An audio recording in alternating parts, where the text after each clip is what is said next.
به رفقای گلم، امیدوارم حالتون خوب، پرشاد، پر انرژی باشید. امروز قراره یکی از فیلم های هرتیک روشن، بازیگر معروف هندی رو براتون بگیم که در سال 2024، همین 2024 بازیگری کرده. این الان که سال 2025 ولی 2024 اونو بازیگری کرده. خیلی فیلم جالبی هستش، حتما ببینید. خیلی لذت آوره. من که اصلا دیدم خیلی کیف کردم، لذت بود. خب دوستان، زیاد وقتتون طلب نمی کنم، لطفا به این چنل ما رو سابسکرایب کنید و اون زنگوله بالا رو بزنید که از ویدیوی بعدی هم با خبر باشید. بریم معرفی میکنیم و خلاصه داستان رو با هم بگیم. پس بریم بسن.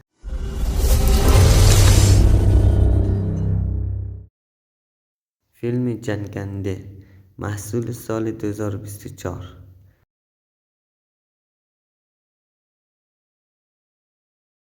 بازیگران اصلی: هرتیک روشن،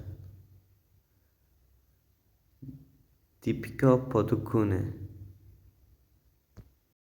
جنگنده، روایتگر ماجراهای دو خلبان جنگنده نخبه به نامهای ویرا و میرا است.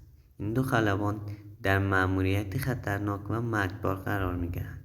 در این جمله مأموریت آنها باید با تهدیدات مختلفی از جمله دشمنان مخفی، تکنولوژی‌های پیشرفته نظامی و شرایط جوی خطرناک روبرو شوند.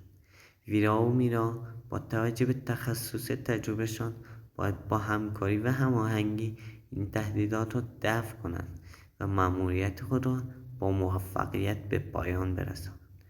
در طول فیلم داستان به بررسی روابط انسانی و تعاملات پیچیده میان ویرا و میرا میپردازد و نشان میدهد که چگونه این دو خلبان با چالش‌های شخصی و حرفه‌ای متعددی مواجه میشوند.